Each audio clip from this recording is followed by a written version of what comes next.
Bienvenue sur Bonne Réputation, le podcast où je décrypte les marques personnelles d'invités qui font autorité dans leur domaine d'expertise pour vous aider à construire la vôtre. Moi, c'est Mathieu, je suis coach en personal branding pour entrepreneurs et dirigeants et créateur de ce podcast Bonne Réputation. Dans cet épisode, on va explorer comment se mettre à poster sur LinkedIn et par extension, travailler votre personal branding peut littéralement changer votre vie si vous êtes notamment salarié, puisqu'on va explorer ça à travers le parcours sans faute de Richard Michaud. Salut Richard. Salut, ça va bien? Ouais, ça va bien. Merci beaucoup d'avoir accepté de répondre et de venir au micro du podcast. Je pense que cet épisode va aider beaucoup de monde. Je pose le décor rapidement pour celles et ceux qui te connaissent pas. Il y a à peu près un an, tu étais encore salarié d'un très gros cabinet d'audit, du Big Four. Tu nous en parleras après. Tu venais de prendre une décision qui allait changer pas mal de choses chez toi, puisque tu venais de prendre la décision de lancer, alors c'était à peu près il y a un an, tu préciseras les dates, mais de lancer ton podcast Inside Banking, qui est un média indépendant dédié à l'éducation financière. Tu venais de décider aussi de prendre la parole sur LinkedIn pour faire savoir ton podcast et ton média. Et en à peu près un an, tu partais quasiment de zéro et tu as 26 000 abonnés sur LinkedIn. Tu as reçu entre-temps la certification Top Voice, ça beaucoup la voudrait sur LinkedIn, moins compris. Tu as un podcast qui est déjà une référence en audio et en vidéo sur YouTube, sur lequel tu interviews des pontes de la finance. Tu es chroniqueur mensuel aussi sur les Échos, ça j'ai découvert récemment, tu vois, je ne l'avais pas vu, je me suis dit mais comment il a fait? Et en fait, tu avais quelque part préparé le terrain puisque tu viens de te lancer à ton compte il y a à peine un mois. Là, on est en février, tu t'es lancé en janvier avec directement de la demande, de la visibilité, de la crédibilité. Tu me disais que tu avais plein de boulot. Et donc, c'est un super cas au-delà de ton parcours de reverse marketing, c'est-à-dire créer une audience d'abord et ensuite faire du business et vendre. La preuve qu'on peut vraiment prendre en main son parcours, son futur en investissant sur sa marque personnelle, même quand on est salarié. Du coup, voilà, j'aimerais revenir sur ton process. Comment tu as déclenché un par un tous les leviers, LinkedIn, podcast, etc. Et comment tu t'es placé sur Orbit avant même de quitter ton job. Voilà, on va commencer par peut-être l'homme qui se cache derrière la marque personnelle Richard Michaud. Je te laisse te présenter, toi et ton activité. Écoute Mathieu, merci pour cette présentation très élogieuse, je suis flatté et je suis également très content d'être dans ton podcast parce que je suis auditeur du podcast, donc ça fait bizarre de se retrouver de l'autre côté de la barrière, ça fait très plaisir et je te félicite pour ce que tu fais parce que moi j'ai Merci. beaucoup appris aussi en écoutant certains de tes invités et donc je vais essayer à mon tour de partager un certain nombre d'apprentissages que j'ai pu faire pour tes auditeurs pour leur permettre d'accélérer ce qu'ils font sur les réseaux sociaux. Donc, je vais me présenter avec 3 casquettes. Donc, la première, c'est celle de consultant. Donc, tu as évoqué effectivement le fait que j'ai travaillé pendant un petit peu moins de 10 ans dans des grands cabinets de conseil et d'audit. Alors, moi, j'étais dans la Ouais. partie conseil. Ok. Donc, j'étais consultant. Alors, souvent, consultant, c'est pas trop ce que ça veut dire parce qu'il y a plein de choses derrière qui peuvent avoir des significations de consultance. Donc moi, j'étais consultant dans le secteur bancaire Ouais. et donc concrètement, ça veut dire que je travaillais pour des banques sur de la gestion de projet, donc accompagner des banques dans des projets de transformation. J'ai fait ça en salarié, notamment chez EY pendant un certain nombre d'années, jusqu'à devenir senior manager, qui est un des derniers grades en cabinet d'audit et de conseil. Et je le fais maintenant de manière indépendante. Voilà, donc je continue à faire ce métier-là, mais à mon compte cette fois, pour apporter de la valeur à mes clients, mais à titre personnel. Donc ça, c'est la première activité. Et dans ce cadre de cette activité, je veux pas simplement être seul, mais je veux aussi construire une communauté, notamment une communauté de freelance en consulting, pour pouvoir répondre à leurs questions, les aider, avoir une vraie plateforme communautaire où on peut échanger, trouver des missions, parce qu'il y a beaucoup de consultants qui veulent faire du freelancing, mais qui n'osent pas se lancer, qui savent pas comment se lancer, qui savent pas trouver un client, qui savent pas combien se vendre, qui ont peur d'être seuls, etc., etc. Et donc l'idée, c'est d'avoir une communauté qui puisse répondre à ça. Donc là, je suis en cours de lancement. On verra où ça en est quand l'épisode sortira. Donc, une première activité de conseil, une deuxième activité de formateur. Donc, je suis associé d'un cabinet qui s'appelle AVGES, qui est un grand cabinet de place de formation du secteur bancaire. Donc, je forme des professionnels de la finance sur des sujets d'expertise. Et à l'intérieur de cette casquette de formateur, je suis aussi en train de travailler sur le lancement de formations, cette fois à mon compte, Ouais. notamment des formations B2B sur du personal branding, donc comment aider des dirigeants du secteur bancaire ou des personnes qui travaillent dans la banque sans nécessairement être dirigeants à prendre la parole sur LinkedIn. Donc ça, c'est quelque chose que je suis en train de travailler. Et une dernière casquette, qui est une casquette de créateur de contenu. Donc effectivement, comme tu l'as mentionné, moi je suis très présent sur LinkedIn avec une communauté qui a beaucoup grossi en 2025, un petit peu plus de 100% de croissance. Donc je suis très, très content de ça. Et maintenant une communauté qui atteint à peu près 27 000 personnes à l'heure où on tourne. Donc c'est vraiment super. Et à la base, et ça l'est toujours, c'est une passion. C'est pour ça que je me suis lancé. Il n'y avait aucune stratégie quand j'ai commencé. Il n'y avait aucun élément business. C'est venu au fur et à mesure. À un moment donné, j'ai vu qu'il y avait un business case et bien sûr, je m'en suis saisi. Ça explique aussi pourquoi je me suis lancé, mais c'est vraiment une passion. Et moi, mon ambition, à travers ma création de contenu, c'est de participer au mouvement d'éducation financière en France et en Europe, d'améliorer la culture financière des Français pour pouvoir leur donner des clés de lecture pour prendre des meilleures décisions dans leur vie. Parce que, hélas, on a une culture financière qui est extrêmement faible en France globalement. Donc, il y a une vraie tendance, je m'inscris là-dedans, avec des engagements assez forts et notamment l'idée de participer au fait qu'à l'école, l'éducation financière devienne obligatoire, ce qui est un combat que je porte avec d'autres créateurs de contenu. Donc, sur LinkedIn, j'ai également un podcast qui s'appelle Inside Banking, dans lequel je reçois, comme tu l'as dit, des experts de la finance tous les 15 jours pour décrypter leur parcours, une thématique et essayer de donner de la valeur aux auditeurs qui nous écoutent. Et j'essaie de faire le podcast que j'aurais adoré écouter il y a 5 ans, 10 ans, quand le jeune Richard étudiant, quand je connaissais pas du tout l'univers, ça m'aurait énormément aidé d'avoir du contenu gratuit de cette qualité-là. J'ai également une newsletter qui s'appelle également Inside Banking, que je propose chaque mois. Et puis là, je suis en phase de lancement sur Instagram, TikTok. Donc pour l'instant, c'est tout petit. Wow, beaucoup et de je choses. viens de lancer le podcast sur YouTube depuis le mois de janvier. Donc voilà, pas mal de choses. Ouais, pas mal de choses. Si je récapitule, du coup, là, tu es à ton compte consultant pour les banques, Oui. Formateur, donc associé d'une boîte, mais que tu as créé ou que tu as rejoint? Non, j'ai rejoint une boîte. Ok. Ouais, Avges, c'est un cabinet qui a 40 ans d'existence. D'accord, donc, ok. C'est pas moi qui l'ai créé, j'étais pas né encore. Je suis le plus jeune associé, donc j'en suis très, très fier. Et je le rejoins avec l'idée d'aider à développer la communication, notamment sur les réseaux sociaux, et puis développer certains secteurs, en particulier le secteur des fintech au niveau financier. D'accord, ok. Donc formateur en tant qu'associé au sein d'un cabinet. Donc là, en fait, c'est quand même c'est pas t'es pas revenu dans une dimension salariée. T'es complètement entrepreneur. Tu leur apportes du business, tu développes des choses. Ok. Et intéressant. Et donc casquette de créateur de contenu. Ok, j'ai des questions parce que c'est assez impressionnant. C'est assez impressionnant. Ouais, peut-être une petite question avant de passer sur comment tu fais tout ça, etc. C'est pourquoi je comprends tout à fait tu sais, souvent les gens, ceux qui nous écoutent, au début, c'est très compliqué de se dire comment je me positionne.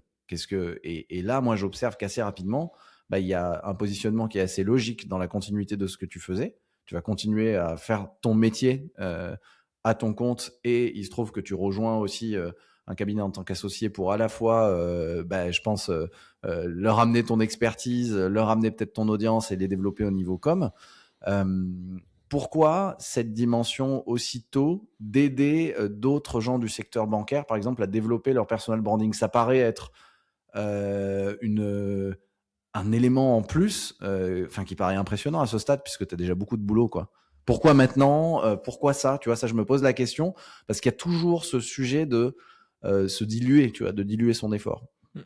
Tout à fait. Déjà, je me structure, donc je suis en train de recruter quelqu'un. Je vais pas tout faire seul. Je pense qu'on peut difficilement faire quelque chose de grand tout seul, ou en tout cas pas à long terme.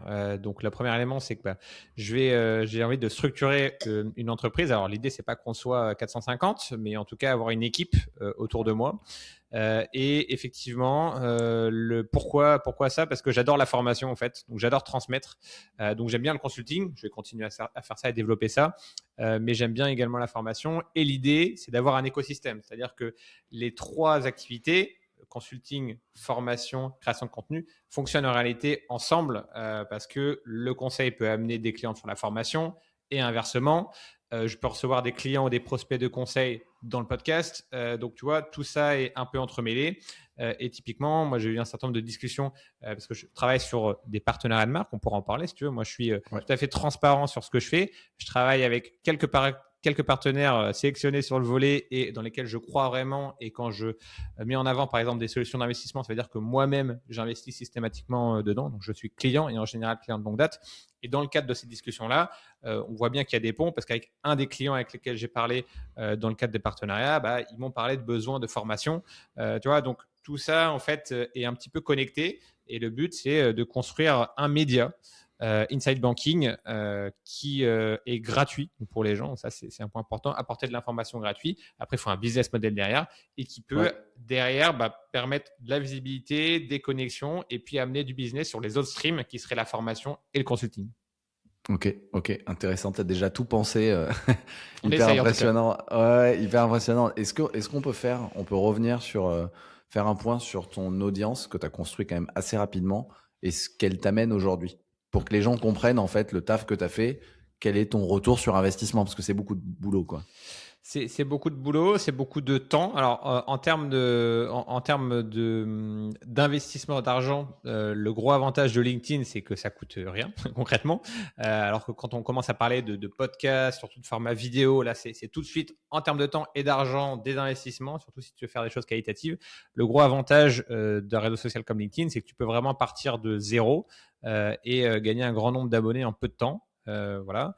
Et après, qu'est-ce que ça m'apporte 27 000 c'est 27 000 abonnés, c'est ça, oui. Je reprends, tu l'as dit tout à l'heure, 27 000 abonnés LinkedIn, et sur le podcast, je sais pas si on peut avoir une audience, mais un nombre d'écoutes. Voilà, savoir à peu près quels sont les chiffres aujourd'hui et qu'est-ce que ça amène pour que les gens se rendent compte en fait à peu près des ordres de grandeur, si tu vois. Donc effectivement, LinkedIn c'est 27 000, ma newsletter c'est environ 12 000 maintenant, et puis le podcast c'est quelques milliers d'écoutes par mois.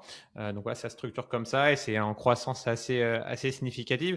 Qu'est-ce que ça m'apporte ? Déjà, ça m'a donné de la force pour me lancer. Ça c'est un premier point. Pour les projets que je peux avoir, notamment la communauté de freelance, les sujets de formation, évidemment, moi j'ai énormément de gens qui me suivent qui sont du secteur financier et donc voilà, quand je communique sur ce que je fais, des formations que je vais lancer, la communauté que je vais créer, forcément ça sera un levier que je pourrais utiliser très très clairement, même si je le redis à l'origine c'était pas l'idée d'utiliser en tant que business, mais maintenant que c'est là et je vais continuer évidemment d'apporter de la valeur aux gens, c'est aussi quelque chose clairement que je peux utiliser. Et honnêtement, je me serais pas lancé s'il n'y avait pas eu LinkedIn.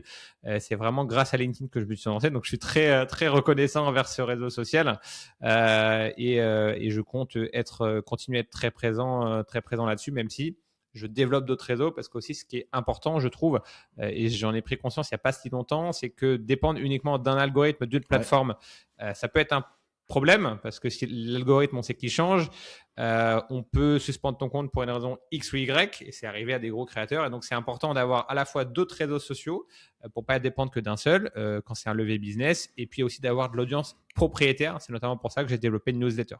Ouais, est-ce que on peut aller un peu dans la granularité? Alors, si tu es d'accord, bien sûr, les gens, ils se disent, moi, je vais me lancer et il faut que ça me ramène du business à un moment, il faut que ça me ramène des opportunités.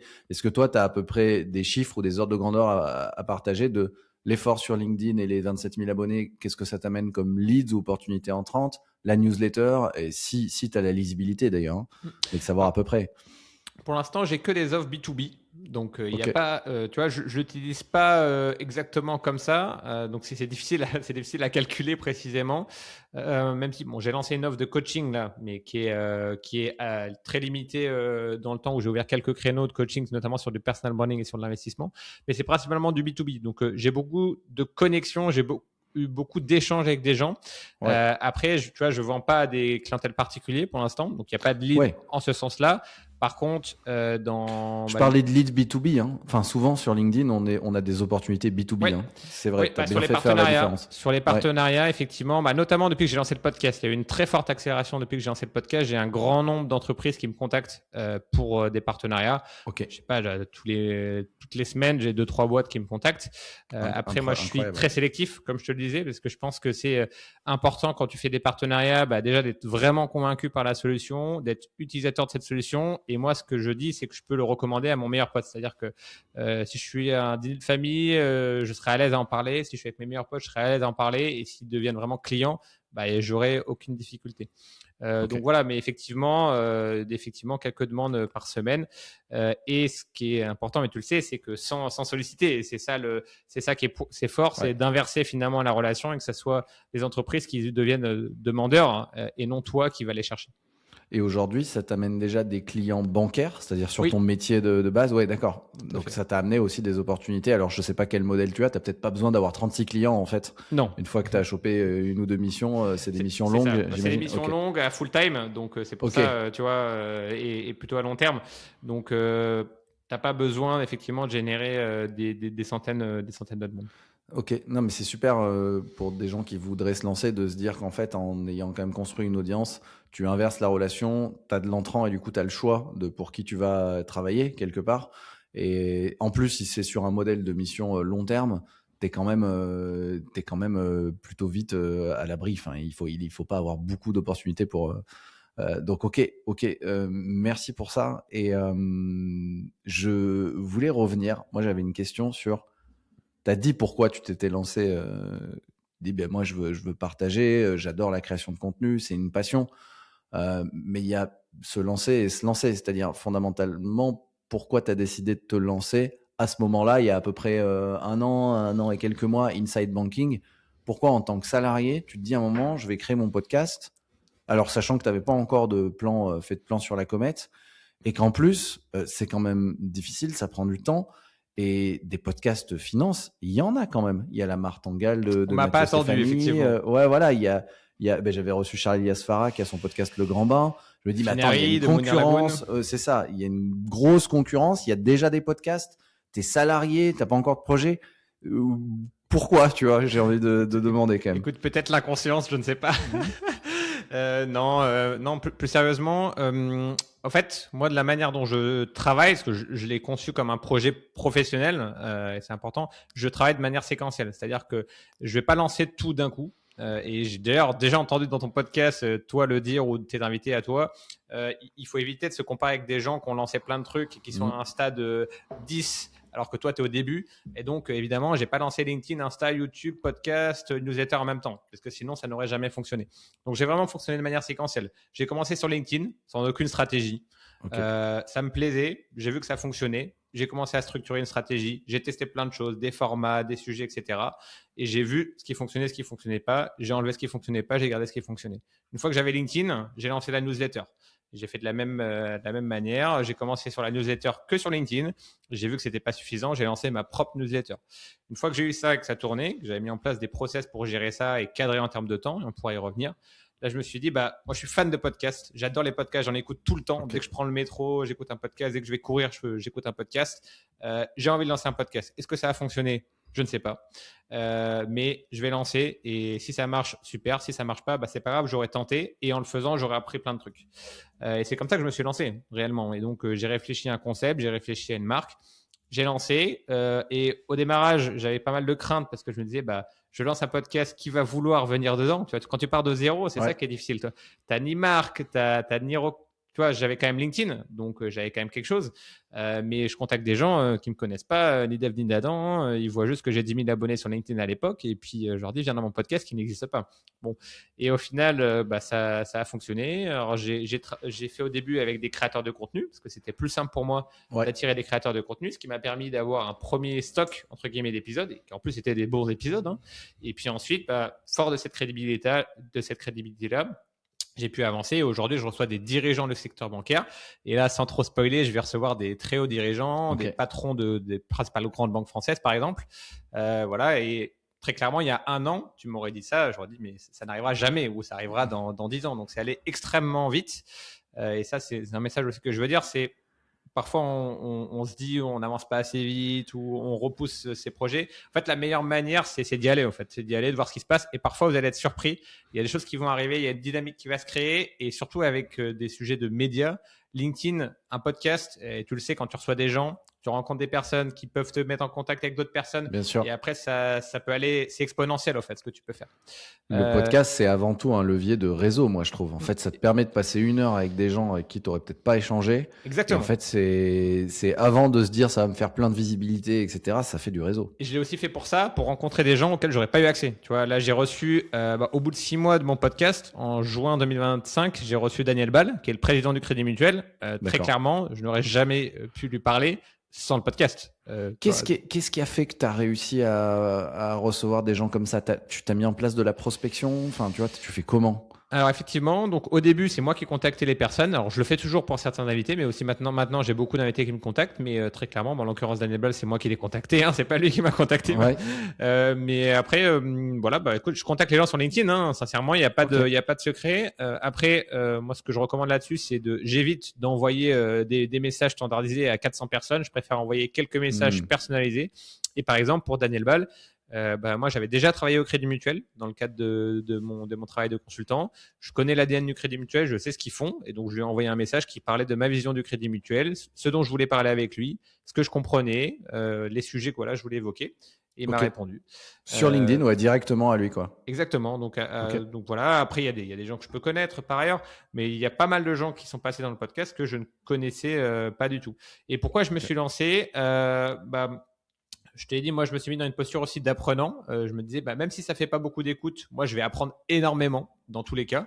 Et donc, pourquoi ne pas le faire? Et ensuite, j'ai un positionnement qui est un peu différent des autres podcasts finance. Moi, je parle d'investissement, bien sûr, mais je parle pas que d'investissement. La plupart des podcasts, c'est autour de la finance personnelle. Moi, je parle aussi plutôt de sujets plus macroéconomiques sur l'actualité des banques, les stratégies des banques, ce genre de choses. Et mon ambition, c'est d'être le podcast numéro 1 sur le secteur de la banque en France. Ok, et c'est hyper clair. Et d'ailleurs, Inside Banking, tu as travaillé. Enfin, là aussi, tu as quand même trouvé un nom qui est une marque, qui est un nom de ton média. Comment tu travailles ça? Est-ce qu'il y a une stratégie derrière Inside Banking? Est-ce que tu sépares le travail de Inside Banking et de Richard Michaud? Est-ce que pour le moment, c'est tout en même temps? Comment tu fais? Parce que ça, c'est toujours le truc au début quand on se lance. Moi, j'ai toujours la question. Est-ce que je dois faire des posts avec ma page entreprise? Et il y a des gens qui pensent qu'il faut faire que ça. Je dis non, quand même, mets le poids du corps sur ta marque personnelle au début parce que ta marque d'entreprise n'est pas connue. Comment tu gères ça? C'est ce que j'ai fait au début. J'ai mis l'accent sur ma marque personnelle, mais après, je trouvais que c'était important de créer une marque pour la décorréler, que ce soit pas complètement moi, dans l'idée de dire que effectivement, j'allais pas être seul tout le temps. Donc de structurer ça. Et après, sur mes différents services, donc la partie consulting, formation et création de contenu, je vais avoir 3 marques. Inside Banking, c'est la création de contenu où je suis vraiment au centre. Il y a ma tête sur l'image. Et après, les autres marques, alors il y aura Inside Training. Donc là, le logo est en cours. Et la marque consulting, j'ai pas encore décidé le nom, donc je vais pas spoiler. C'est en cours. Mais l'idée, c'est qu'il y ait ces 3 marques, que ça soit un écosystème inside et avec des branches, donc training pour la formation, banking pour le contenu, et puis l'autre marque pour le consulting. Voilà. Mais clairement, moi, j'utilise mon réseau personnel pour promouvoir ces marques-là, mais après avoir leur autonomie, leur vie par ailleurs. Ok, hyper intéressant. En plus, tu as trouvé une marque qui est constituée comme une plateforme, Inside, qui est déjà pensée comme un groupe avec Inside Company. Inside Company, exactement. Non, c'est très fort d'avoir fait ça. Faut avoir en fait, ça nécessite quand même un travail de vision et hyper intéressant. Mais de la même manière, ça se fait au fur et à mesure. Hein. Quand j'ai lancé Inside Banking, j'avais strictement aucune idée de ce que je viens de te dire. Ça s'est passé très vite ces derniers mois. Moi aussi, un point important, c'est comment je me suis lancé. J'ai pris une décision assez forte en 2025 de suivre ma femme à l'étranger, parce qu'elle avait, pour son travail, elle a passé 4 mois au Danemark. J'ai décidé de la suivre parce que je me voyais pas passer 4 mois sans elle. Et ça faisait un petit moment aussi qu'on avait envie de passer un petit moment à l'étranger. Et j'ai pris 3 mois de congé sans solde. Donc 3 mois sans revenu, sans rien. Alors j'avais planifié, hein, évidemment, j'avais prévu, mais ça m'a permis de me poser, ça m'a permis de prendre du temps pour moi aussi. Et un point important, ça fait 10 ans que je bossais en salarié et j'avais jamais pris une grande pause. J'avais vraiment besoin. Et ça m'a permis aussi de réfléchir à tout ça, tu vois, de structurer les choses. C'est là-bas au Danemark que j'ai créé mon offre de création de contenu, que j'ai eu mon premier partenariat, que j'ai vu que ça fonctionnait. Et ça m'a permis, tu vois, tout en étant, alors j'étais encore salarié, de voir que ça marchait, de voir qu'il y avait un business. Et ça permet de te rassurer. Parce que ce que je voulais pas, c'est me lancer à zéro. Tu vois, je voulais me lancer, commencer l'entrepreneuriat en étant complètement lancé sur les 3 activités et non pas être en démarrage et tu sais pas ce qui se passe, etc. Ouais, ça c'est un point important. D'ailleurs, c'est tellement mieux de se lancer sans avoir le couteau sous la gorge et de se lancer sans avoir un truc à vendre. Ça marche mieux aussi généralement dans la com parce que ça se sent quand on se lance et que et on est tout de suite en recherche du prochain client, quoi. Merci en tout cas pour le partage de tout ça. Rétrospectivement, vu que tu fais énormément, en fait, tu testes plein de choses de manière séquentielle, mais de manière très rapide. Tu t'as raconté qu'effectivement, là au début, c'est un peu impressionnant quand tu dis Là, j'ai mon podcast, j'ai mon LinkedIn, je me lance sur Insta et tout. On se dit waouh, mais en fait, c'est bon, je referme l'ordi, je me lance pas, ça a l'air trop dur. Mais tu as raconté quand même que tu t'y étais pris de manière séquentielle avec LinkedIn, newsletter, puis ensuite podcast, et puis là, tu vas tester d'autres réseaux. Rétrospectivement, c'est quoi ton meilleur choix? C'est-à-dire le truc qui te met vraiment le plus sur orbite? C'est quoi ta pire erreur aussi, peut-être, tu vois? Alors, le meilleur choix, c'est d'avoir commencé à poster sur LinkedIn, évidemment. Notamment, alors là, tout le monde ne va pas être d'accord. Et je sais que c'est pas une position que tu partages, mais je le dis quand même, c'est pas grave. Vas-y. Ce qui m'a vraiment fait accélérer, c'est de poster tous les jours. Et j'ai vraiment vu une énorme accélération quand j'ai commencé à poster tous les jours. Parce qu'initialement, bon, j'avais pas de stratégie. Je postais quand j'y pensais, quand j'avais une inspiration. Ensuite, à un moment donné, je me suis dit, OK, il faut créer des rendez-vous. Donc, je postais tous les mardis, tous les jeudis à 8h. Ouais. À un moment donné, fin 2024, début 2025, j'ai commencé à poster tous les jours. Et c'est là où il y a eu vraiment une accélération énorme. Et souvent, les gens se disent, je vais saturer les gens, ils vont plus en pouvoir de moi, ils vont me voir tout le temps. Bon, en fait, pas du tout, parce que même si vous avez quelques milliers d'abonnés, avec les lois de l'algorithme, tout le monde ne va pas tout voir de ce que vous faites. Bien sûr. Globalement, moi, quelque chose qui m'a aidé aussi dans mon chemin, c'est quand on m'a dit, mais tu sais, les gens s'en foutent de toi. Alors, c'est pas méchant, hein. C'est juste qu'au fait, le monde ne tourne pas autour de toi. Mais c'est tant mieux. Ouais, c'est très bien comme ça. Et ça permet vraiment d'y aller, tu vois, et de se dire, notamment quand tu commences, que tu disais, on peut se dire, comment il fait, etc. Au contraire, il faut se dire, tu commences, qu'est-ce qui peut t'arriver? Ça marche pas, personne va voir ce que tu as fait. C'est pas grave. Ça fonctionne très bien et tu vas t'améliorer en faisant. Et ça, c'est aussi quelque chose, moi, quand j'étais plus jeune, j'ai sous-estimé certaines choses, j'ai sous-estimé le pouvoir de la rencontre, du réseau. Moi, je pensais que juste bien faire son travail, c'était suffisant. Or, c'est une grosse erreur. Et j'ai sous-estimé aussi l'apprentissage par agir, en fait. J'étais beaucoup dans l'apprentissage théorique. J'avais tendance à énormément préparer, voire surpréparer et pas forcément passer à l'action. Alors que maintenant, j'ai un petit peu inversé les choses et je me dis, alors, je fais pas n'importe quoi, évidemment, mais en tout cas, je fais. Parfois, je fais bien, parfois, je fais moins bien. Je corrige et tu fais comme ça et les gens t'en veulent pas, en fait. Je vais revenir sur un truc, faire un point. Effectivement, poster tous les jours. Tu vois. Effectivement, je défends. En fait, d'ailleurs, ça m'inspire un post. Tiens, je vais faire un post là-dessus la semaine prochaine. Très bien. En fait, il y a un truc. Non, mais il y a un truc qui est super important. Avant de décider de la stratégie, et dans la stratégie, il y a le rythme. Et donc, est-ce que je poste tous les jours? C'est qui je suis, quel est mon positionnement. Un dirigeant d'entreprise qui a moi j'accompagne aujourd'hui des dirigeants, il y en a quelques-uns, ils ont des entreprises qui font plusieurs milliards, donc il y a des côtés. Ce dirigeant-là, et même des dirigeants de PME ou de TI qui tournent, qui font 10, 30, 50 millions, leur entreprise, elle tourne déjà. Donc leur enjeu, c'est pas d'aller trouver le prochain client le prochain mois. Donc effectivement, ils ont un enjeu de leadership d'opinion parce que leur communication, leur personal branding va avoir un levier amplificateur et bénéfique à l'entreprise pour leurs équipes commerciales, pour rassurer les investisseurs, etc.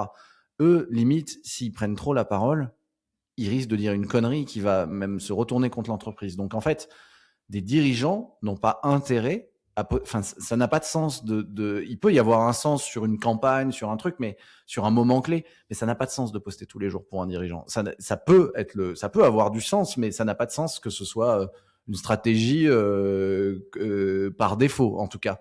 Donc, c'est ça que je défends. En revanche, un freelance, et notamment un freelance qui se lance, un solopreneur, ce que tu veux, lui, son seul enjeu, c'est pas le leadership opinion. Son enjeu, c'est de générer des opportunités et d'installer sa marque, de créer du réseau, etc. Donc là, lui, et personne le connaît, personne l'attend, comme tu dis. Donc, alors qu'un dirigeant, il a déjà des gens qui l'attendent. Donc oui, le freelance, il a tout intérêt à bastonner. Et à un moment donné, c'est mathématique. Plus tu fais, plus tu progresses et plus ça va vite. Bon, à condition quand même de prendre des enseignements et de faire du truc bien, parce qu'on peut faire aussi de la merde et poster 7 posts de merde par semaine. Si vous n'avez rien à dire, dites rien. Voilà, exactement. Non, mais je pense que non, sur le freelance, je suis assez d'accord avec toi.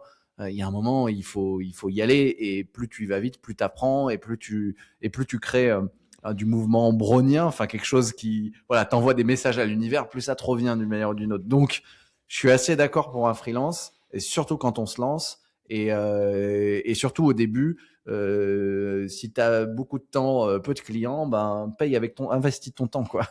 Donc non, il y a ça. Par contre, il n'y a pas de nécessité. Il y a des nécessités à avoir plus de rythmique, plus de récurrence, etc. En revanche, le message que j'essaie de porter, c'est qu'il n'y a pas de nécessité à poster absolument tous les jours pour réussir. Il y a des gens qui réussissent sans poster tous les jours. Voilà, c'est juste ça que je voulais ajouter un peu de nuance. Il n'y a pas d'injonction.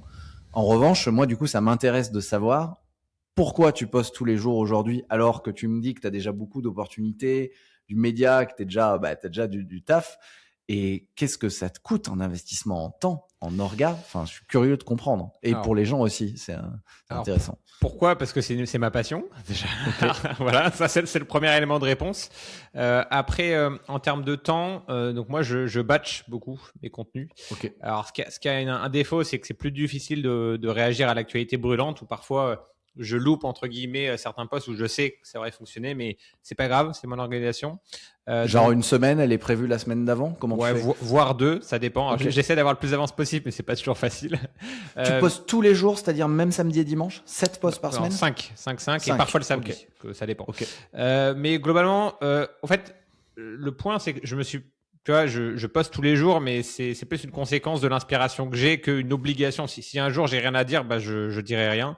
Oui, parce que là, juste pour les auditeurs, on parle de LinkedIn, mais oui. Sachant que, est-ce qu'on peut avoir la rythmique sur ta newsletter et ton podcast? C'est que c'est tous les combien? Donc LinkedIn tous les jours, enfin tous les jours de la semaine. Le podcast c'est tous les 15 jours, le mercredi tous les 15 jours, et la newsletter c'est en milieu de mois, une fois par mois. Donc je suis pas très, pas beaucoup de fréquence sur la newsletter. Ok, ouais, mais du coup j'ai une question. Tu as 12 000 abonnés sur ta newsletter une fois par mois, donc tu as fait 12 éditions, ça fait 1 an à peu près? Non, la newsletter elle a commencé il y a 2 ans. Il y a 2 ans, ok. Je serais intéressé de savoir comment tu as fait grossir tout ça. Mais du coup, avant, question orga, tu disais que tu batchais, comment tu fais? Combien de temps ça te prend? Je batch concrètement, je me bloque du temps. Ça, c'est un tips basique, mais je sanctuarise du temps pour le faire, et presque peu importe ce qui se passe, je le fais. Et en général, moi, je le fais le dimanche en fin d'après-midi. Voilà. Et alors, le temps, c'est variable. Au début, ça me prenait un petit peu plus de temps. Maintenant, ça me prend entre 2 et 4 heures. Ça dépend ce que je fais. Entre 2 et 4 heures par dimanche. Donc clairement, c'est un investissement. Je fais 5 posts. Après, il y a aussi, tout dépend de la nature des posts. Il y a des posts qui prennent beaucoup plus de temps, des posts qui prennent moins de temps. Il y a aussi parfois du reuse. Très clairement, j'ai pas de problème à le dire. Je trouve pas que ça, pour certains contenus qui est vraiment sur des sujets de fond financiers, par exemple, c'est pas un problème de faire ça. Par exemple, tu m'as parlé de comment devenir top voice. Ça m'a donné l'idée de faire le reuse d'un post où j'avais expliqué comment devenir top voice. Tu vois, c'est quelque chose d'intemporel. Ça, je voudrais que tu nous le dises après, une fois qu'on a fini ce sujet-là dans la recette. Mais à la fin de l'épisode, là, pour que tout le monde reste. Tu nous le dis après. Ouais. Il va nous dire comment t'es devenu top voice en 6 mois. Enfin, pas si longtemps en fait. Ah, ça, top voice, je sais plus exactement, mais ça remonte quand même. Hein. Non, en vrai, je pense que je suis top voice depuis 2 ans, un truc comme ça. Hein. J'avais pas beaucoup d'abonnés quand je suis devenu top voice. J'avais moins de 10 000 abonnés. Hein. Bon, teasing, tu vas nous dire après, mais du coup, ok, au sujet orga, toi, tu batches ta semaine, c'est-à-dire tu écris tout, par exemple, tes 5 posts d'un coup, ça te prend entre 2 et 4 heures le dimanche, ok. Ensuite, pendant la semaine, parce que faut pas croire que c'est juste écrire des posts, ça te prend combien de temps le temps sur LinkedIn? Parce que tu réagis, tu es là. Oui. Je sais qu'on se soutient. Moi, je fais que 2 à 3 posts par semaine. Donc, quand je suis là, je vais voir tes posts et je soutiens, mais je suis pas toujours là, quoi. Mais je sais que ça prend du temps. Alors, ce qui est important, c'est, moi, j'ai mis en place ce qu'on appelle une routine d'engagement. Donc, je suis effectivement présent un petit peu avant, un petit peu après. Donc, je poste à des heures où je suis dispo. Donc, c'est-à-dire aux environs de 8 heures, parce que je travaille un petit peu plus tard. Donc, c'est tous les jours à 8 heures. Et puis, effectivement, j'ai un certain nombre de créateurs avec lesquels je suis ami, ou j'aime bien ce qu'ils font, que je vais soutenir de manière régulière, que ce soit en like ou en commentaire quand ça m'inspire. Et puis après, j'ai aussi des gens qui font pareil avec moi. C'est important parce que ça permet de démarrer les posts. Donc, je sais que j'ai un certain nombre de réactions sur mes posts au démarrage. Après, ça suffit pas. Hein. Si le post est pas bon, ça fonctionnera pas. Voilà.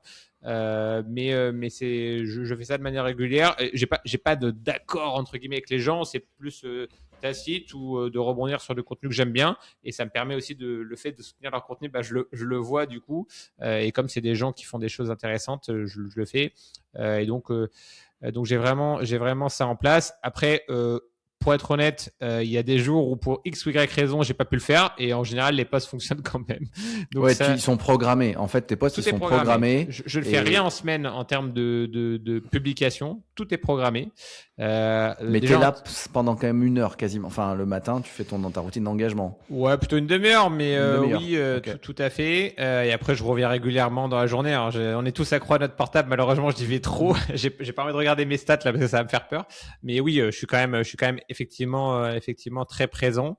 Parce qu'aussi, j'utilise LinkedIn pour m'informer sur plein de trucs, pour avoir des inspirations aussi. Donc, je passe beaucoup de temps sur LinkedIn, mais beaucoup de temps création. Je passe très peu de temps de scroll en tant que tel comme un utilisateur, ou quand je le fais en général, c'est pour regarder des choses, pour m'inspirer ou pour voir des news de mon secteur qui me donnent des idées pour ma propre création. Ok, donc on est déjà entre 2 et 4 heures, on va dire 3 heures, puis une bonne demi-heure par jour, voire 1 heure. Ça prend du temps, c'est un investissement. Ça prend du temps, ça prend quasiment une journée pleine par semaine en tout, juste LinkedIn. Et podcast, newsletter, ça te prend combien de temps pour un épisode, combien de temps pour une édition de newsletter? Alors pour le podcast, jusque-là, je faisais en distanciel. Donc quand tu es en distanciel, ça prend relativement peu de temps, notamment quand tu tournes uniquement sur de l'audio. Donc moi, quand je te parlais de lancement séquentiel, je me suis dit, ok, le podcast, je ne maîtrise pas la vidéo, donc je ne vais pas faire de vidéo au début. Je vais faire de l'audio avec un montage extrêmement simple. Et tourner à distance. Et donc là, tu réduis fortement le temps que ça te prend. Et un épisode, mon objectif, c'était qu'il prenne 4 heures en tout et pour tout. C'est-à-dire caler l'invité, faire l'invitation, faire le tournage, faire le montage, faire la diffusion. C'est assez challengeant de faire 4 heures. Ça nécessite de faire des choix, notamment des choix de montage. Donc moi, j'avais un montage extrêmement simple. Donc vraiment, je coupais très à la marge. Et ensuite, une stratégie de diffusion extrêmement simple. Pas de short, juste 2 posts LinkedIn pour promouvoir l'épisode et c'est fini. Ouais, 4 heures, c'est chaud. Hein. Moi, quand je me suis lancé sur le podcast que audio, mon challenge était de tenir en 5 heures. Alors, j'ai intégré une newsletter par épisode. Donc, moi, j'ai pas la newsletter en plus du post, mais il n'y avait qu'un seul post. Mais globalement, c'est ça. Hein. Le tarif en étant ultra compressé. C'est ça. Un épisode au global, c'est 4 à 5 heures. En ayant bien processé, en étant bien organisé, avec un tournage d'1 heure efficace. C'est ça que ça donne, effectivement. Et alors en vidéo. Et en vidéo, ça explose. Il y a le déplacement. Mais ça fait partie du professionnalisme dont je te parlais, où je suis en train de me staffer. Donc, j'ai un monteur vidéo. Alors, c'est un indépendant avec lequel je travaille à long terme. Mais indispensable. On a commencé à travailler en janvier, mais mon idée, c'est d'avoir tout le temps le même pour avoir une continuité, une qualité. Donc, j'ai entre guillemets investi du temps avec lui pour tout caler en janvier et maintenant on déroule. De la même manière, j'ai quelqu'un pour les miniatures YouTube. Donc, tu vois, ça permet de me délester de tout ce temps-là qui compense le temps de trajet, ce genre de choses. Et après, ça apporte aussi beaucoup d'être en présentiel, parce que rencontrer les gens, c'est quand même différent, notamment des profils dirigeants. C'est hyper intéressant de les voir en vrai. Tu as aussi plus de off, très clairement. Et puis, c'est une autre expérience et j'avais envie de ça. Par contre, c'est un investissement financier parce qu'un épisode, je peux dire les chiffres, j'ai pas de problème. Ça revient entre, si tu comptes tout, donc le tournage, le montage, location studio, voilà, tous ces éléments-là, ça te revient entre 500 à 800 euros par épisode. Voilà. Donc moi j'ai 24 épisodes sur l'année, donc tu fais le calcul. Voilà, c'est un vrai investissement sur la partie YouTube cette année, assumé. Mais voilà, c'est aussi autre chose, alors que de manière audio, honnêtement, ça te coûte quelques dizaines d'euros par mois. Tu peux faire du montage complètement gratuitement. Voilà, c'est complètement une autre dimension. C'est un autre game. Mais YouTube, c'est intéressant pour le référencement, donc t'as exactement. raison. Et puis c'est un autre produit, tu vois. Je suis fier de voir mes podcasts en vidéo. C'est autre chose. Et notamment dans le cadre de partenariat, tu vois, c'est un investissement, mais c'est déjà un investissement que j'ai rentabilisé parce que dans le cadre de partenariat, ces dépenses sont largement couvertes et ça me permet de proposer aux partenaires un contenu qui est beaucoup plus qualitatif et qui est aussi réutilisable chez eux. Ce que je peux leur vendre quand je fais des épisodes en partenariat, les droits, typiquement de réutilisation des vidéos, il y a des shorts. Donc, en termes de diffusion, de communication entre les épisodes et de stade d'écoute, ça augmente parce que ça t'ouvre un nouveau levier avec YouTube. Sûr. Ça me permet d'avoir le compte Insta et TikTok avec les shorts. Ça me permet d'avoir plus d'écoute au global et ça me permet de mieux rémunérer ça. Donc, tu vois, c'est un investissement, mais il est déjà rentabilisé en réalité. Et puis, la newsletter, c'est 1 fois par mois. Donc, en termes de temps, C'est assez ça te limité, prend ça me prend combien 2 de heures par temps mois. en tout un épisode de podcast? Parce que c'est de l'argent, mais vidéo, du coup, t'es passé de 4 heures à combien de temps? Je dirais, alors, en termes de temps, pour moi, c'est la même chose. Ouais, Par contre, il y a le temps du monteur. Donc là, on ok. est plutôt sur ouais, même plus qu'une journée, à mon avis. C'est Ouais, plutôt puis un même jour. toi, il y a le déplacement et tout, ça te prend plus de temps en réalité. Ça prend un peu plus de temps. Ouais. Après, moi, j'optimise tout. Tu sais, mon studio, il est à 5 minutes de là où je travaille. Ok, ah oui, Donc, d'accord. tu vois, en termes de déplacement, je suis déjà au travail. Donc, je le compte pas de fait. Et après, j'essaie d'être assez sharp dans dans le tournage. Ok. L'idée, c'est que, c'est pour ça que je recrute aussi quelqu'un, c'est qu'elle me délaisse complètement, cette personne-là, de toutes les tâches opérationnelles, booker les créneaux, faire la résa, mettre les shorts sur Insta et TikTok, tu vois, que tout ça, je ne gère même plus. Donc Par là, ça me contre, tu prendra gardes encore tes moins de temps. posts et les descriptions d'épisodes? Tout à fait. Je veux garder. Ouais, Moi, mon objectif, c'est d'être au cœur de la création. Je vais rester au ouais. cœur de la création. Je veux pas déléguer ça. Par contre, d'enlever, et tu le sais, hein, ça prend beaucoup de temps. La distribution, ouais. Exactement. Alors, tu as des moyens. J'ai testé des choses pour centraliser, par exemple, mais honnêtement, je suis pas très satisfait. Je trouve que ça baisse le reach assez significativement. Et voilà. Et j'ai envie de vraiment construire un média. C'est pour ça que il me faut quelqu'un full time, parce que je suis pas full time sur ce média-là, loin de là.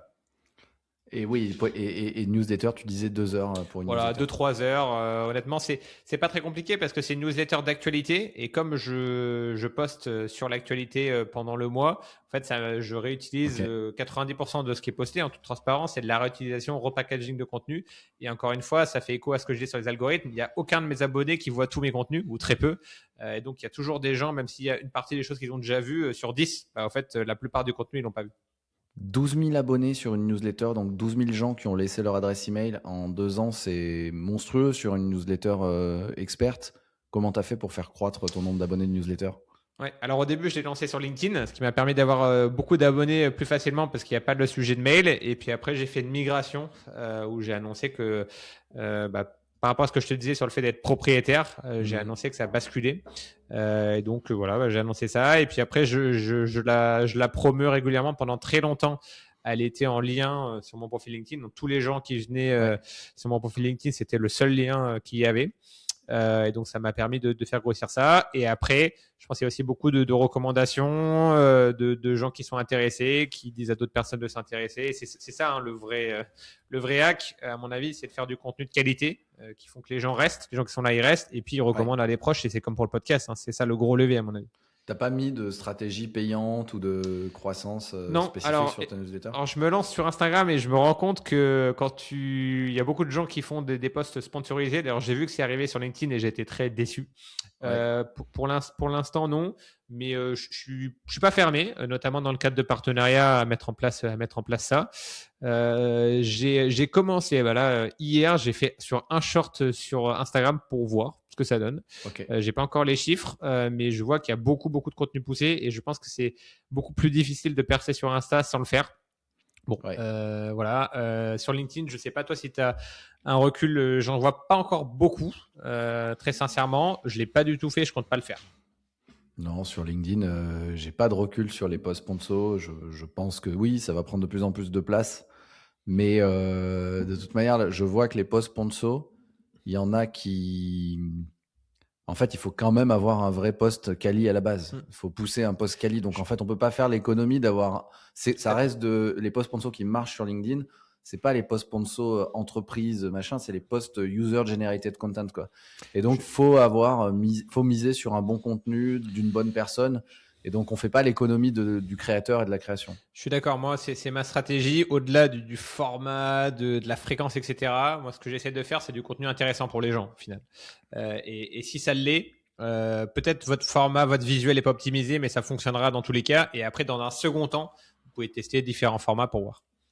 Et bon, là, pour l'instant, tout a l'air de marcher. C'est quoi ta pire erreur? Ah, je t'ai pas répondu, c'est vrai. Ouais, une grosse connerie que tu as fait, tu vois. En fait, ton meilleur choix, tu as dit, c'était LinkedIn, parce que clairement, ça t'a permis de lancer la machine pour tout.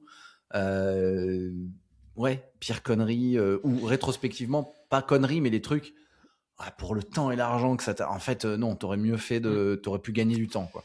Je vais reparler de LinkedIn, mais m'être lancé sans stratégie, parce qu'au fait, tu disais que j'ai entre guillemets explosé depuis 1 an ou 2, mais je suis sur LinkedIn depuis avant. Ok, tu Ça doit postais déjà avant? Exactement, mais Ok. sauf que je postais de manière pas sérieuse, sans stratégie, sans rien. Après, quand je dis poster, attention, hein, je suis à la base, je suis très timide, donc je me suis beaucoup amélioré. LinkedIn m'a énormément aidé là-dessus, mais je suis encore un introverti. Mais je postais, je publiais un article des Échos avec le lien et c'était ça mon post. Ensuite, j'ai fait ça pendant plusieurs mois. Ensuite, j'ai mis une phrase qui expliquait ce Ouais. qu'il y avait dans l'article. J'ai fait ça pendant plusieurs mois.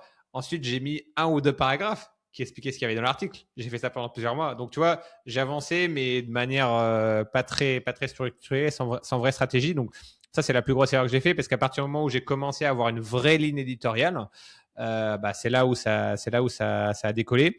Et donc, j'avais pas cette maturité-là, ce recul-là. Et donc ça, voilà, j'aurais pu aller beaucoup plus vite en réalité Ok. que ce que je n'ai fait. Et si c'était à refaire, évidemment, je ferais pas de la même manière. J'aurais déjà une ligne éditoriale dès le départ, une structure, des thèmes majeurs, des thèmes mineurs, ce genre de choses. Mais vraiment, j'y allais en mode YOLO, tu vois. Et qu'est-ce que tu détestes le plus dans la création de contenu ou sur LinkedIn? Est-ce qu'il y a un truc que tu détestes parce que tu dis que c'est une passion, mais c'est un truc qui prend du temps? Ouais. Alors, je vais rester sur l'éducation financière, moi, depuis, notamment sur Instagram, alors un peu moins sur LinkedIn, même si j'en ai vu. Il y a les fameux influx voleurs. Et c'est vrai que Ouais. je pense qu'il y a notamment quand on prend la parole sur des sujets financiers, il y a une responsabilité. Quand on prend la parole, il y a une responsabilité. Quand on prend la parole sur des sujets finances, il y a une responsabilité qui est encore plus grande. Et je vois beaucoup de contenus qui vont promouvoir des choses très risquées sans discloser les risques, qui vont promouvoir des solutions, on va dire, on te garantit un rendement, ce genre de choses. Et en général, 99,9% des cas, c'est des conneries en fait. Et ça, c'est un problème parce qu'il y a une grande majorité des créateurs qui sont qualitatifs, qui font bien leur boulot, qui disclosent quand ils ont des partenariats, qui font pas des fausses promesses, ce genre de choses. Et j'en fais partie. Mais tu as aussi des gens qui font n'importe quoi, clairement. Et bizarrement, quand tu regardes un peu en détail, tu te rends compte qu'ils sont pas en France. Ils sont en Angleterre ou à Ok. Dubaï. Tu te rends compte de petits détails comme ça. Ils échappent un petit peu aux Ouais. autorités. Je pense qu'il y a aussi un sujet de régulation. Moi, c'est des discussions que j'essaie d'entamer. Je passe un petit message avec les autorités avec lesquelles j'ai commencé à discuter sur ça, parce que je pense que c'est très compliqué au fait de suivre tout ça, parce qu'il y en a de partout, il y a des milliers de Ouais. personnes au fait, donc c'est difficile pour des régulateurs qui en plus n'ont pas cet ADN réseau social, tu vois, ça reste assez Ouais, bien nouveau. sûr. C'est difficile de suivre et à fortiori de sanctionner. Mais ça, c'est vraiment ce qui me dérange. Pourquoi? C'est pas juste ça me dérange parce qu'ils prennent la place, c'est parce qu'il y a des vraies victimes derrière en fait. Il y a des gens, Ouais. moi j'ai vu des gens, je vais pas donner de nom, mais qui faisaient de la promotion de solutions complètement what the fuck, qui avaient 15 000, 20 000 abonnés. Donc tu Ouais. vois, Ok. ça veut dire derrière, et évidemment, ils ont des formations pour vendre ça. Donc ça veut dire derrière, tu as t'as des vrais gens. Donc moi je dis souvent, c'est faux experts, vraies victimes, mais Ouais. t'as vraiment ça. Alors, on connaît tous hein, les fraudes, il y en a de plus en plus, hein, des fraudes à la carte bancaire, ce genre de Ouais. choses. Mais il y a aussi des vrais escrocs en ligne. Et je pense que ça décrédibilise tout l'écosystème Oui, bah oui. même toi, tu œuvres aussi pour des choses voilà, de qualité. Toi, tu n'es pas sur les sujets finances, mais tu essaies de promouvoir des choses professionnelles, respectueuses. Et quand à côté de toi, tu as des gens qui font juste n'importe quoi et qui sont pas sanctionnés, tu vois, ça pose question quand même. Il y en a, ouais. Alors on les voit on les voit monter puis s'effondrer, ces gens-là, souvent, mais en chemin, ils ont fait du mal, quoi. Et C'est clair. c'est un peu le problème. Ouais, merci pour tes réponses honnêtes, transparentes. Le message est passé. Bon, on va venir. Moi, j'ai quand même deux, trois trucs à te demander, les deux, trois secrets là que tu Vas-y. as promis de nous livrer. Alors, on va monter en charge, mais le premier, c'est chronique dans les échos. Enfin, what the fuck, comment on devient chroniqueur dans les échos? C'est énorme, ça. Et je suis sûr que ça Euh, aide pour la question suivante, qui est comment on devient top voice, parce que Alors, je comment suis t'as devenu fait? Top Voice avant d'être chroniqueur dans les échos, mais Ok. on Ah, parlait, ok. tu vois, tu parlais de génération de leads, ce genre de choses. Pareil, c'est aussi un élément important de crédibilité pour des clients B2B. Quand tu es en capacité effectivement de prendre la parole dans les médias traditionnels, c'est un point important. Moi, j'ai plusieurs clients qui m'en ont parlé ou plusieurs personnes qui m'ont contacté sur LinkedIn effectivement pour me proposer des échanges suite à des chroniques dans les échos. Voilà. Et comment on devient déjà, moi, je suis lecteur Les Échos, je suis abonné. C'est pour moi le journal de référence sur les sujets économiques et financiers. Et donc, je m'informe en fait sur ces sujets-là tous les jours avec les Échos. Par divers canaux, je suis rentré en contact avec un certain nombre de journalistes de la rédaction. Et ils ont vu que je connaissais les sujets, etc. Et pour le coup, c'est moi qui leur ai proposé d'écrire des chroniques dans les Échos. Et ça s'est fait comme ça. Et donc, au début, c'était assez rigolo. Au début, ils m'ont dit, ils m'ont un petit peu challengé. On m'a dit, propose-nous 3 sujets pour une première chronique, puis voyons. Je leur ai proposé 3 sujets. Ils m'ont dit, les 3 sujets, ça nous va. Propose une chronique. Je leur ai proposé une chronique. Ils m'ont dit, ça nous va, on va la publier pour voir. Et puis, depuis, je fais tous les mois. Okay. Donc, et donc là ça aussi, marche comme ça. là aussi, tu vois, j'avais pas de réseau particulier. Je connaissais absolument personne. Mais les journalistes, comment t'as fait pour les rencontrer? C'est des gens qui répondent pas, ça, si, quand on envoie des messages, si? Attends, tu verras. Ok. Sur LinkedIn, tu les as contactés? Sur LinkedIn. Tout LinkedIn. Okay. Tout vient de LinkedIn. Hein. C'est pour ça, moi, je suis hyper reconnaissant envers LinkedIn. C'est pour ça que je te dis, j'aurais dû commencer avant. C'est parce que tout ça est généré par LinkedIn. Et un point aussi important, c'est que moi, tu vois, je viens d'une famille où mes parents n'ont pas le bac. Personne n'a fait d'études dans ma famille. Mon frère était le premier à avoir le bac, premier à faire un master. Moi aussi, j'ai fait un master derrière en finance. Et ils étaient dans un environnement où, tu vois, il n'y a rien à voir. Restaurateur, en province. Enfin, tu vois, on n'est pas sur le trader à Paris. Tu vois, ça n'a rien à voir. Donc, je ne viens pas du tout de ce milieu-là. J'avais aucune connexion là. Et LinkedIn m'a permis d'avoir un nombre de connexions, mais juste hallucinant, et de me faire un réseau. Et on parle souvent d'inégalité des chances. Et moi, je m'en suis rendu compte en grandissant de certains points dont tu n'as pas conscience quand tu es jeune. Et je me suis rendu compte des inégalités, pas que économiques, mais aussi et surtout culturelles, de tes lectures, là où tu vas le week-end, là où tu vas la semaine, qui tu connais. Et ça, au fait, ça a une importance qui est juste gigantesque. Donc moi, je partais avec beaucoup de retard sur ça. Et pas que LinkedIn, hein, mais ça m'a permis de rentrer en contact avec plein de monde. Et encore une fois, que des gens à qui tu n'as juste pas accès, au fait. Et ça, les réseaux sociaux, c'est quand même super pour ça, parce que ça peut te permettre de te faire connaître, de te faire une place dans un écosystème, alors que tu viens pas du tout de là et que tu es hyper éloigné du truc. Et ok, hyper inspirant en tout cas que t'aies osé. Donc t'es allé pas les démarcher, mais leur parler, quoi. On peut le dire. Ok, en leur proposant une chronique, quoi. Mais là aussi, tu vois, c'est comme le podcast. Je pensais pas, quand je l'ai lancé, que je recevrais des dirigeants de banque 6 mois après. C'est pareil pour les Échos. Tu vois, j'étais juste lecteur des Échos. Ça m'intéresse. J'ai tenté. On a commencé. On a fait une première. On voit ce qui se passe. Ils sont contents. Je suis content. On continue.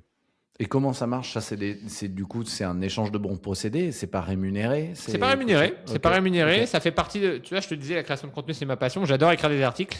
Et moi, je les ai contactés comme ça. Je leur ai dit, moi, je suis lecteur des Échos. C'est le journal de référence pour moi. Je serais hyper fier de pouvoir écrire des chroniques dans les Échos. Je lis beaucoup de chroniques dans les Échos. J'ai des choses à dire. Je demande pas de rémunération, rien. Voilà. Tu vois. Et ok, ouais, hyper intéressant, même pour eux, d'avoir des créateurs experts qui viennent donner des angles de vue, et ça fait un pont aussi entre les mondes. Exactement, et souvent on oppose le média traditionnel et les réseaux sociaux. Je pense que c'est pas forcément, enfin, tu vois, ça n'a pas forcément de sens. On voit bien que les deux sont poreux, que les deux ont de l'intérêt. C'est pas le même public aussi. Tu vois, que tu parlais en termes de cible. Je pense que le lecteur classique des Échos, c'est pas l'utilisateur classique de LinkedIn en termes d'âge, par exemple. Ouais, t'as des stats là-dessus justement sur tes chroniques. Elles sont vues par qui et je leur ai combien de demandé, personnes? mais ils m'ont pas encore envoyé ça. Mais je suis intéressé, tu sais pas. Effectivement. Non, ok, t'es dans le flou sur. Je sais pas. Après, c'est difficile. T'as le journal écrit aussi. Je suis dans le journal écrit, donc tu vois. Ah oui, d'accord. Comment tu peux savoir qui va regarder ton article complexe? Mais en ligne, ils ont des stats. Je vais les relancer. Donc ta chronique mensuelle, elle est publiée dans le journal écrit. Tout à fait, ouais. Incroyable. Bon, génial. Ouais, donc tu as pris potentiellement la place d'un professionnel, d'un journaliste. Je suis professionnel. Parce que les espaces, non mais je veux dire d'un journaliste professionnel, dans le sens où les espaces valent cher, quoi, dans le oui, après, les Échos ont une rubrique chronique où ils mettent en avant justement des profils divers et variés de la société civile, justement sur leur thématique d'expertise. C'est quelque chose qui est intéressant dans les Échos, tu peux regarder. Ils ont vraiment une thématique où il n'y a que des experts qui parlent de leur thématique. Ok, et ouais, ok. Voilà, donc la réponse, c'est oser, quoi. Allez-y. Et au pire, ça marche pas, c'est pas grave.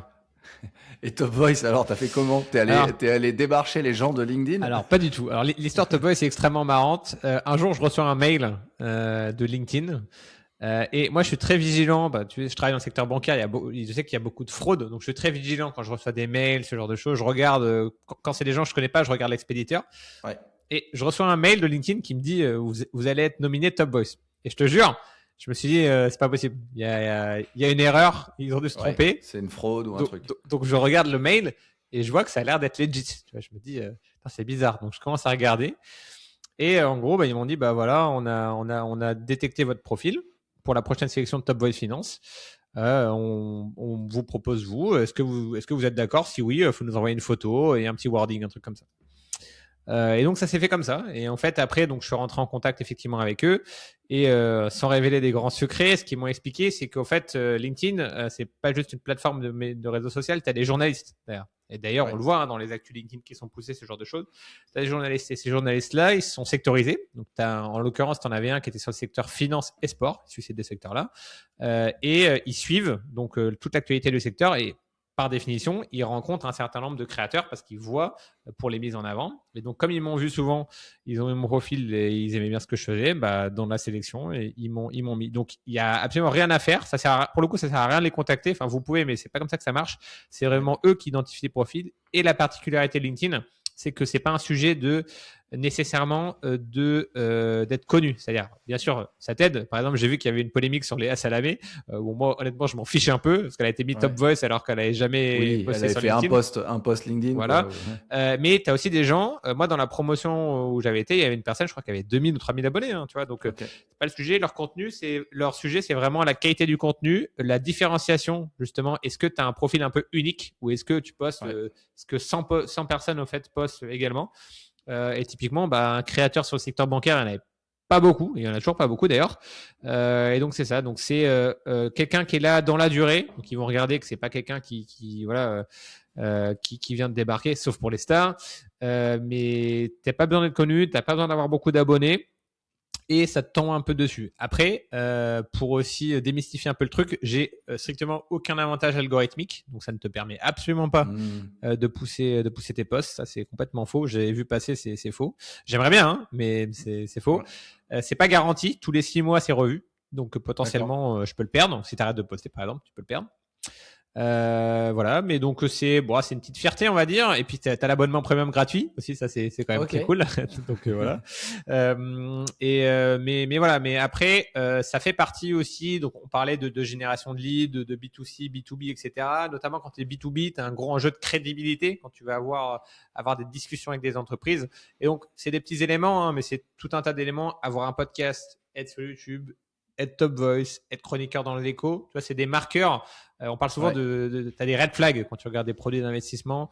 Là, c'est pareil, mais à l'inverse, c'est des green flags, je sais pas, mais tu vois, des points qui te disent, ok, en face de moi, j'ai un professionnel qui a déjà des marques de reconnaissance, de la cred street, et donc c'est beaucoup plus simple derrière d'engager une discussion business. Tu as une énorme street cred, Richard. J'essaye. On arrive sur les dernières questions. J'ai promis de te libérer à l'heure. C'est vite. Ouais, ça va vite. C'est dense et une belle densité. Merci pour cette densité d'infos hyper riche comme épisode. Quelles ont été tes inspirations, tu vois? Des personnes, livres, films. Tu te nourris où? Alors, la plus grosse inspiration, je vais pas être très original, en plus ça va nous écouter, c'est ma femme. Et mon plus gros soutien au-delà de... Alors, elle n'est pas sur les réseaux, mais je pense que, tu vois, on disait, c'est dur d'être seul. C'est pareil, on l'a dit, ça prend du temps. C'est de l'investissement aussi maintenant financier, c'est de l'entrepreneuriat maintenant. Donc, si tu n'es pas bien entouré, ça ne fonctionne pas. En tout cas pour moi. Et donc, ma femme, pendant très, très, très longtemps, a relu absolument tous mes posts, tout ce que je faisais. Je lui demandais son avis systématiquement. Alors, maintenant, un peu moins, parce qu'elle est aussi très occupée. Mais tu vois, ça a été mon plus gros soutien. Donc ma femme que j'embrasse. Et puis après, d'autres créateurs, bien sûr. Pas pour copier, tu vois, mais pour m'inspirer de gens que je trouvais bien. Je vais en citer quelques-uns. Je peux citer Guillaume Simonin, qui est un très gros créateur finance, qui est extrêmement impressionnant. Donc, c'est quelqu'un qui m'a inspiré. C'est d'ailleurs le premier invité du podcast. Des gens comme Joachim Savini aussi, qui prend énormément la parole sur des sujets finance. Et puis après, sur le podcast, mon podcasteur préféré, désolé, ce n'est pas toi. T'es juste après. T'es en numéro 2, hein, vraiment. C'est gentil déjà, je suis flatté. C'est Mathieu Stéphanie, alors que je n'ai jamais eu l'occasion de rencontrer. Tu vois, j'ai déjà échangé très brièvement avec lui sur LinkedIn. Ok. mais j'aimerais bien le rencontrer. Donc, ça fait partie de mes objectifs 2026. S'il nous écoute, ou si quelqu'un qui le connaît nous écoute, mettez-nous en Je suis relation. pas certain qu'ils nous écoutent, Mathieu et Stéphanie, mais nous On on sait l'écoute, jamais, hein. ouais. Ouais, ok. Non, mais voilà, donc j'aime beaucoup, ce qu'il fait. Ça m'a inspiré, notamment les podcasts longs. Moi, c'est des podcasts plutôt Ouais. longs que je fais. Et puis aussi sur la manière d'approcher les choses, justement, de pas être, tu vois, dans ce que j'essaie de faire, de pas être dans du buzz, de pas être dans du clash nécessairement, mais plutôt Ouais. être dans du contenu éducatif qui apporte de la valeur et ça peut marcher, tu vois. Peut-être pareil, tu vas louper un peu d'audience ou quoi en faisant des trucs en ne faisant pas des trucs ultra clash, mais moi, c'est pas du tout le positionnement que je vais avoir. Ouais. Et voilà, et puis c'est un entrepreneur, multi-entrepreneur, donc voilà, c'est quelqu'un qui m'inspire énormément. Génial. Merci beaucoup pour les inspirations. Et dernière question, ce podcast s'appelle Bonne réputation. Qu'est-ce que tu penses de ta réputation aujourd'hui? Bah écoute, je pense qu'elle est pas si mal. Non, bah écoute, moi j'essaie qu'elle reflète ce que je suis vraiment. Donc j'essaie pas de me construire un personnage. Je sais que il y en a qui le font. Quand tu regardes certains influenceurs, ils construisent vraiment une image. Et en fait, quand tu les connais, c'est pas forcément la même Ouais. personne. Moi, j'essaie de rester fidèle à qui je suis. Et que je sois à l'aise. Tu vois, je te parlais des partenariats tout à l'heure, que je sois à l'aise à recommander ça à mes potes. Et pareil, que tu vois, il n'y ait pas une dichotomie entre les deux. Et à partir du moment où tu fais ça, bah forcément, derrière, quand ça découle sur des discussions business, vu que tu n'as pas vendu un personnage que tu n'es pas, bah Ouais. c'est beaucoup plus simple en réalité. Donc voilà, mais après, j'ai encore beaucoup à faire. Beaucoup à faire. Tu parlais du référencement sur YouTube. Moi, je débute sur YouTube, donc je pense que ma réputation, elle est aussi et surtout en devenir. Pareil, il faut pas se prendre pour qui on n'est pas. Tu vois, c'est super, 27 000 abonnés sur LinkedIn, mais voilà, je suis très très loin de ce que j'aimerais faire. On parlait du besoin d'éducation financière, il est massif. Aujourd'hui, je pense qu'il y a très peu de Français qui me connaissent, tu vois, donc je suis connu du secteur, mais je suis encore très loin d'être vraiment connu. Et encore, c'est pas vraiment un objectif, tu vois, mais en tout cas d'avoir un impact vraiment important, global. Je pense que je suis très loin, donc j'ai beaucoup de projets en 2026 et puis pour les années à venir. Je pense que ça passera beaucoup par YouTube. J'y crois fort. En Ouais. tout cas, je vais énormément investir là-dessus pour des enjeux de référencement. Le fait d'être en vidéo aussi, en termes d'ancrage pour les gens, c'est beaucoup plus fort que simplement des photos. Et après, c'est des choses où j'apprends aussi. Tu vois, je suis pas encore 100% à l'aise à être en vidéo, beaucoup plus, mais j'ai eu beaucoup de mal à mettre mes premières photos. Tu vois, j'ai mis des mois et des mois à mettre une Ouais. photo de moi Pareil. sur LinkedIn. Pareil. C'est terrible. Maintenant, je suis beaucoup plus à l'aise, tu vois, mais tu le fais comme ça. Et après, tu vois, c'est pareil. On parlait de points entre les médias et les réseaux. Je suis jamais allé à la télé, ce genre de choses. Donc, j'ai encore plein de choses à faire. Donc, je dirais que j'ai une certaine réputation auprès de mes pairs, des professionnels du secteur, mais j'ai encore un gros enjeu maintenant d'aller plus loin et d'aller toucher le grand public. La réputation, une bonne réputation doit toujours précéder la notoriété. C'est mieux dans ce sens-là. Exactement. Il n'y a rien de pire que d'amplifier une mauvaise réputation ou du vide. Et donc, j'ai le sentiment que tu fais les choses vraiment dans le bon sens. Merci beaucoup pour le partage. Très précieux, je pense, pour des gens qui voudraient se lancer ou qui sont au cours d'eux. Et on sait très bien qu'il y a toujours des moments de baisse de motivation, etc. Là, moi, je trouve que C'est ça pas motive linéaire. énormément. Ouais, c'est pas linéaire tout ça. Même si voilà, ça motive énormément de voir un peu ton envers du décor et ton ambition aussi qui est contagieuse quand même. Il y a des grosses ambitions derrière et je reste assez convaincu que tout part d'une vision et d'une ambition qui doit être aussi assumée pour arriver à tenir le rythme parce que tout ça c'est de l'investissement et en temps, en argent, en attention, en ce qu'on veut et donc sans vision claire et définie. Sans ambition parce qu'au début tu n'avais pas forcément la vision ultra claire mais voilà, cette ambition et cette vision permettent quand même d'avancer et là tu es en train de dire que t'en es là mais tu vas aller beaucoup plus loin et je trouve ça du coup on va suivre ça avec attention. Merci à celles et ceux qui nous ont écoutés jusque là. Les épisodes de podcast sont faits pour s'inspirer avant tout, on n'est pas là pour donner un cours magistral donc n'hésitez pas à dire si ça vous a inspiré en commentaire, en mettant 5 étoiles, en nous envoyant un petit message à moi ou à Richard. Comment on fait justement pour te suivre ou pour bosser avec toi, pour t'envoyer un Oui. petit mot, Richard? Alors le plus simple c'est LinkedIn. Donc alors, je réponds parfois avec un délai parce que j'ai trop de messages malheureusement, donc je fais au mieux. Ou sinon mon mail donc qui est sur mon profil, c'est inside.banking.france@gmail.com. Donc si vous voulez me contacter pour des sujets de partenariat, pour des sujets autour de la création de contenu, pour des sujets autour du consulting ou de la formation, vous pouvez me contacter à cette adresse. On pourra la mettre en description si tu le veux bien. Ouais, bien sûr, je le note. Je mets ton mail et ton LinkedIn et Voilà. Mais LinkedIn, c'est voilà. plus simple. Franchement, c'est Inonder pas Richard dur de de me trouver messages. sur LinkedIn, hein, les amis. Non, ouais, il est là tous les jours. Merci beaucoup, Richard. Merci à toi, c'était top. Top, top.